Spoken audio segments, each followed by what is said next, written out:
Please welcome now, for the final wrap-up, Peter Kelly from Poverty Alliance.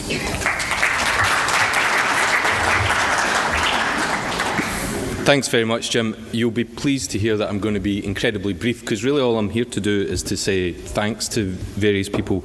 I will, though, just before I do that, I should say I'm using my phone here not to tweet for once over the last 2 days, but actually to read something, so we'll see how this works. But I just want to say where we go next with this, to reflect a little bit on what the Scottish Assembly for Tackling Poverty has been, what it's trying to be.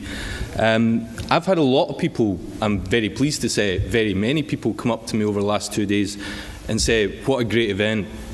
You know, we've got to have our voices heard, we've had a real dialogue with politicians, we've been able to express the passion, the anger, and I think we've all felt that and heard the commitment. Not only the commitment that everyone I think in this room has, but also the politicians that are here with us at the end of the session today. We've heard words like solidarity used a lot. Charlie, when he opened the Assembly yesterday, talked about no to apathy, and I think one of the things that the Assembly does for us is it gives us a well to draw from, to draw new energy and new inspiration from, and certainly that's one of the things that I will do going forward from this event. But the other thing about the Scottish Assembly is it's not just an event. Since we launched this in 2010, this is our third, since we launched this, we've been repeatedly saying this isn't an event, it's a process. We've been trying to establish a process, and there's a lot goes on, as I'm sure many of you know, behind the scenes and the preparation that goes into developing the Assembly. That's all part of the process, and I think we've demonstrated the value of the Scottish Assembly for Tackling Poverty. I think we've demonstrated the importance of having a forum like this to come together to discuss the real urgent problems of poverty in Scotland and how we address them, and how we address them together. Not saying that it's an issue only for the politicians, only for government, but to look at what all of our contributions are to tackling poverty. So this is a process, and it's a process that I hope will go on, because one of the other things that people have been saying to me over the last 2 days is they've been coming up with ideas for the fourth Assembly for Tackling Poverty, which is great. I love that ambition, I love that commitment, that's great. Unfortunately, this is a project, and it's a project that's time limited, and the funding comes to an end, unfortunately, in January 2013. But I think we have enough commitment. We've demonstrated the value of this process that we will find, and that's my commitment, that's my pledge, is to try and find the resources to make sure that this continues for a fourth Assembly and onwards, because we do need it. We definitely do need it, because we are undoubtedly facing very difficult times. If there's one very clear message that comes out of this Assembly, is that we are in for some tough times over the next 3, 4, 5 years. Bob mentioned about the increase in child poverty that's expected by 2020. That's an indicator of some of the difficulties that we're going to face. So we do need events like this. And we also need, I think, behind that, a strong poverty alliance, a strong anti-poverty network.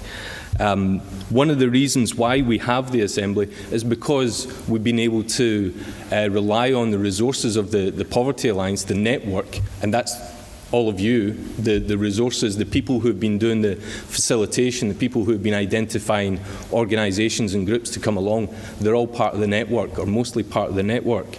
So we need a strong poverty alliance. We are, I would say, one of the stronger anti-poverty networks in the UK, and we're strong only because all of you as individuals and as organisations make us strong. So I think I probably finished with a plea last year that if there are people in the room who aren't members of the Poverty Alliance, then join us. It doesn't cost a lot of money. If you're an organisation, it doesn't cost a lot of money.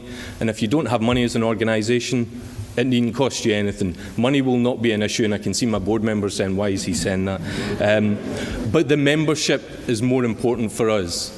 The voice is more important for us than getting £25 from you or £5 from you. And if you're an individual who's living on a low income, then that membership fee should not be a barrier to you joining us. So that's my plea. If you're not a member, there are membership forms in your pack. I know that someone has already joined today. You'll join the 30-odd new members that we've had over the last year, since last year's Assembly, but we need to grow that. We need to be a much bigger, a much more diverse, a much stronger network. So that's my reflections on the Assembly. I've made my commitment that we will do our utmost to have a 4th Scottish Assembly. I hope that you will all be able to come along and take part in that. But now, that's my thoughts. These are my thank yous. And there are a lot of people to thank, and it's important, I think, to recognise them. Firstly, obviously, to all of you for being so committed, for being so engaged and passionate about the fight against poverty. That's important. That's what keeps us going. That's what drives us forward. And I think a particular thanks to all of the workshop facilitators, speakers, the note takers, all of those people that really make this possible. All of those people who volunteer a great deal of their time. And I think a special thanks to those people who have had the courage to speak about their own experience and to speak about their own struggle. I haven't been able to hear everyone, I think, in all of the sessions over the last couple of days, but I have been struck by the real heartfelt stories that people have told. But it's not just people, their stories of struggle, it's their stories of change, of overcoming barriers, of succeeding against all the odds, and I've been able to identify those things that make change possible. I'm reminded particularly of Leanne in the child poverty session yesterday, who spoke with real passion, and I think certainly had an effect on me. There's obviously some particular individuals that we need to thank who've played an important role over the last few days. Firstly, I think a round of applause for Jim McCormick, our chair.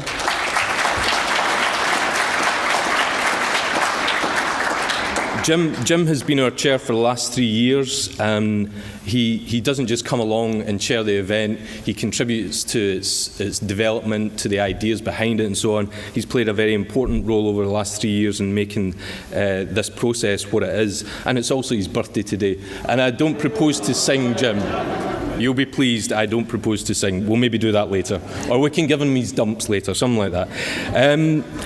One of the new developments at this year's Assembly, and one that's been particularly useful and important, I think, has been the social media dimension. I think we've learned a lot over the last couple of months from being extreme novices in this area to just barely understanding what we're doing.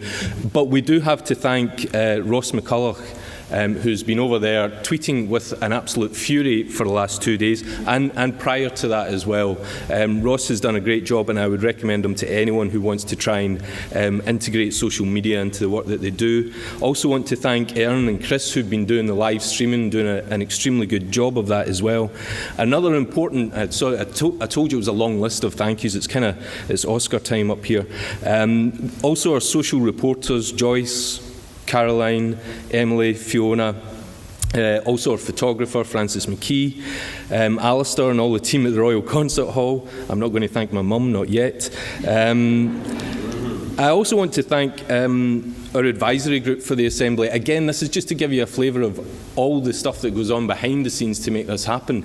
And I'm very pleased that 3 of our advisory group members are actually on the panel. So we do endeavour to engage the politicians in the way that we develop this, alongside community activists and alongside voluntary organisations, and advising us in how we do this. I want to thank our funders, the Big Lottery Fund, and also ask them to maybe reconsider stopping our funding next year. I also want to thank the Scottish Government for their funding. The Scottish Government has just committed to fund the Poverty Alliance, not this event, but to fund the Poverty Alliance for another 3 years. And I think in these very difficult times, that's an important commitment. I think it's an important commitment to fund an organisation that you know fine well is going to be a bit of a thorn in your side. We certainly hope to be a thorn in the side of government over the next 3 years, to keep pushing this agenda, to make sure that it's a top priority. And that 3 years comes on top of a previous 11 years of commitment from the Scottish Government to the Poverty Alliance, to the Anti-Poverty Network in Scotland, and I think that needs to be recognised. We're one of the few anti-poverty networks in Europe that does receive funding from government, and I think that is something that's really quite important that we need to recognise. Finally, you'll be pleased to hear, I want to thank the staff team at the Poverty Alliance. It really is a privilege to work alongside them every day. A really committed and passionate group of people. In particular, I want to thank Paul McHugh and Catherine Collins and our admin team, who you saw out there, who've done a tremendous amount of work, particularly over the last month. We can't do it without them. And also, finally, a round of applause, I think, for Sarah Welford, who has, again, over the last 3 years, really been a driving force behind bringing this event together and turning our vision into a reality. So thank you, Sarah, Paul and Catherine.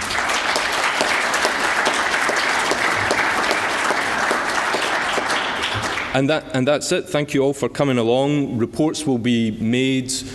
Web reports will be delivered in the next week or so, and we will take forward all of these commitments that have been made, all of the commitments that you have made, and hopefully we'll see you next year and have a safe journey home.